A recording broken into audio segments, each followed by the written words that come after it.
Spud would be, I think, very chuffed, Damo, that tonight is not about him so much, that it's about people discussing what is a very serious issue. Yeah, and that's the next phase, isn't it, of the Danny Frawley legacy, Jim? And I spoke with Anita Frawley during the week on afl.com.au, and she wanted to get that message out there, to destigmatise, to keep talking, to just raise everything you've got, Bill, and to also, again, this is part of a wider interview and a wider messaging around it, but just those people you haven't spoken to for a while, just reach out. And look, part of that, you'll hear the emotion in Anita's voice here, just as she encapsulated that very situation, Jim. What would it mean to Spud, and what does it mean to her? What should we need to do from here on? This is Anita Frawley. The reasoning behind doing it is obviously awareness, and is to help people in the future. Yeah. I hate the thought of other people going through what we went through. It gives me a lot of pain. It really, I hate the thought of it. You know, when I heard about Shane Tuck, I cried all day. The thought of other families going through what we experienced, what we went through. I will, it'll be my future in trying to prevent it as much as I can, and doing whatever is possible. And I hope that we can make a difference.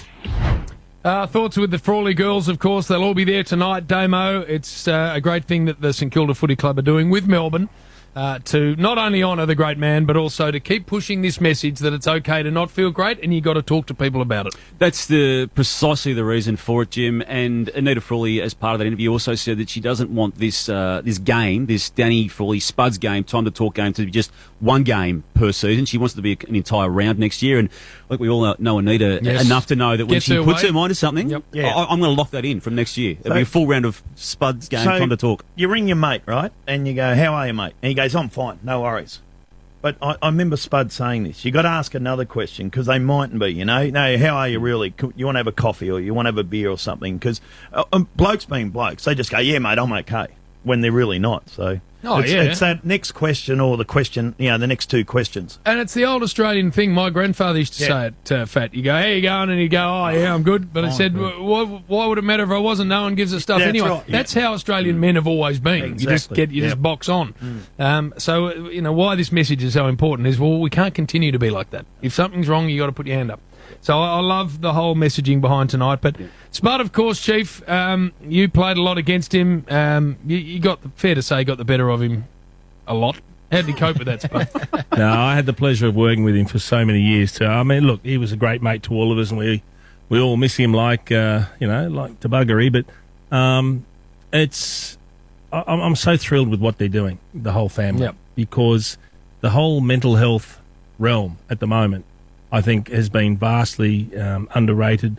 I was ignorant to most of the issues that were going on, Jim. It's just so hard to learn about it, and the more we learn, the more we realise, it's a pretty massive issue. So I think anything that's going to raise awareness, and not just awareness, but to raise funds and to have the Danny Frawley Health and Wellbeing, Mental Health and Wellbeing Centre down at Moorabbin, I think is just a fantastic concept. Well, especially given the issues of the last year, Purple, it's even heightened the mental health space. So, no, I love what they're doing. And, of course, we love Spud for 1,000 reasons. You blokes played against him.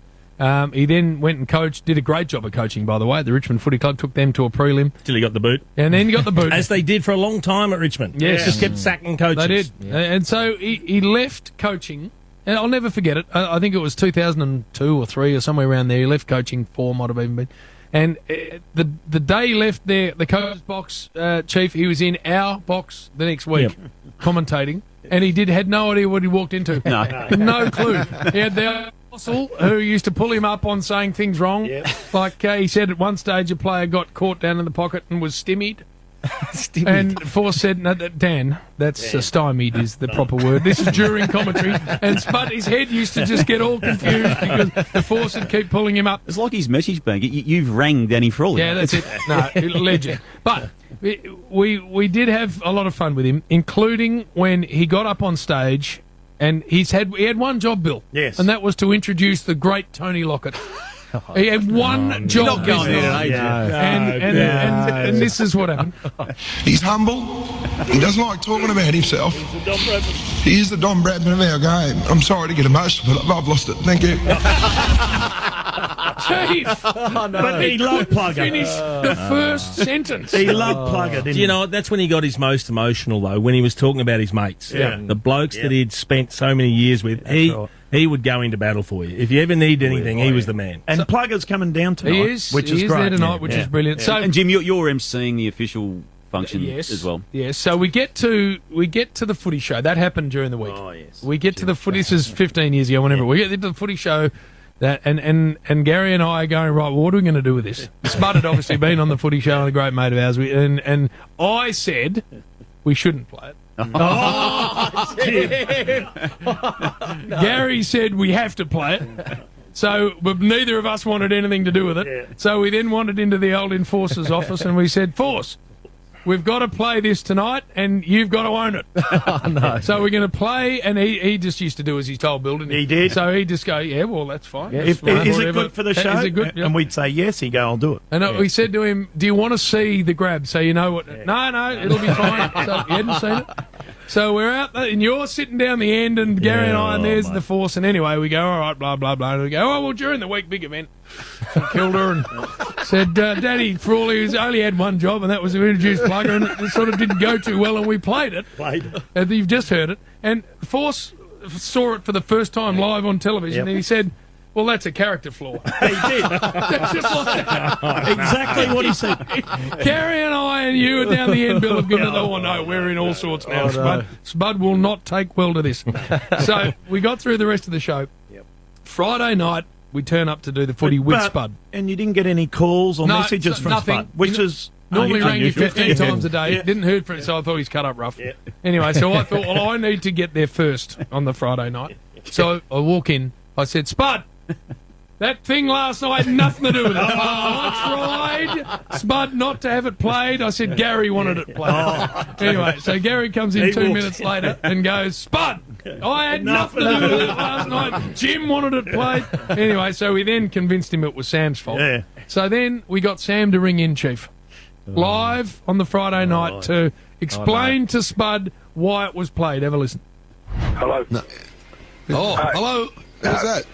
I have become ill in the last 3 days. You can tell by my voice. I've become ill from worry about that fiasco that was organised on Thursday night. I want to, Spud, listen to me, Spud. Fossil. I want to disassociate myself. I have 3 children. I have 3 ex-wives and 3 mother-in-laws, and I'll throw them all under the bus if I had anything... I'm sorry, I'm getting emotional myself. If I had anything to do with that, I understand it is quite manly to break down in front of friends and ex-teammates, and I said, Gary and Jim Bob, don't do it to the man. He has been an ornament. Spud, if ever this blood has been thicker than water, buses, children, family, they can all go under. I'm with you. Sam, these guys for an hour before we're on air said don't talk about it. It was Sam Newman's doing. Gary is It's an actually... absolute fabrication. Oh, you are lying. Gary has eyeballed me and actually put his right hand out and said, and JB said, I had nothing to do with it. Nothing. Now listen, I love you and I love Tony Lockett, and I wish I could have been there to weep with you all. get rid of him, will you, for God's sake. I'm not having any of it, Sam. Or JB or Gary. I'm just, I don't know how many friends are, mate. I'm confused. I love you. I love you. He was brilliant, Spud. And I tell you what I most loved about him working in this caper, Chief, is he was as happy laughing at himself as he was at anyone else. And that's rare. Yeah, and if you're going to throw people under the bus, you've got to be prepared to lie under yourself at that's times. it. And I think that's what endears you to people. When you can make fun of yourself before you make fun of other people, I think we all laugh along there. Well, so the Chief and... Learn that, Bill. Exactly, Bill. You could well learn that. The Chief and Spud had an amazing on-air relationship, not only with us here at Triple M, but also the great bounce for many, many years. And And as I say, Chief, I hate saying it, Bernard. I hate saying anything positive about the Chief. In fact, I've avoided it ferociously for 20 years. But he was a 1,200 goal full forward. Got to acknowledge that. And he did have his way with Spud. He did. As a fullback on a number of occasions. We did go back in and just dig out some of the Chief and Spud at their finest. Yes. The only concern now is we want to see him get back to his best and get some continuity in his footy, and let's hope that he comes back bigger and better next year because he's exciting to watch. Well, you came back well, Chief, when after you had that diving bell on your head, half your forehead caved in. You came back I straight did. away. It was tough to come back, but I got my confidence up playing on bunnies like you. We need to get to our great friend. Spud, every now and then, I say this often, but every now and then in a gunfight, you've just got to get the 2 6-shooters out and lay them down. Just go, you know what? I'd rather live. Oh, look at him. Oh, look at him. I'd rather live to fight another day than be riddled with bullets. So You didn't say anything. You didn't respond to that. I did lead with me chin, I must admit. I led with me chin. You just went silent after that. Well, I led with me chin. I thought I could see his brain, his computing. I thought, I'm in trouble here. Because he had that smug look about. He gets that smug look before he says something. I thought, okay, I think I'm in trouble because I had no comeback whatsoever after it. No, we noticed that. Mind you, I did keep you goalless twice, but anyway, we'll leave that to another day. People remember those. Spud, All right. put him down. Put them down. They're down.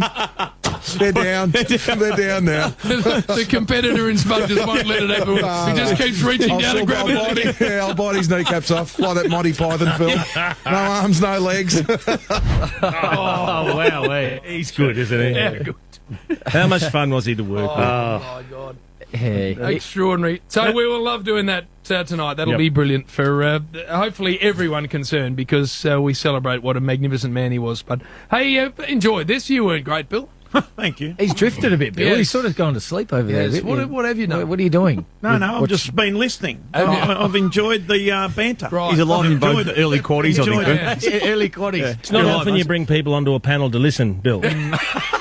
Well, and when there's 5, Chief, sometimes you got to put your hand up and just sit outside. He's just warming up. No, you asked me before. You don't know what I do. What do you You're do? employed to actually talk on this panel, not No. play a mute. Well, I was very good early.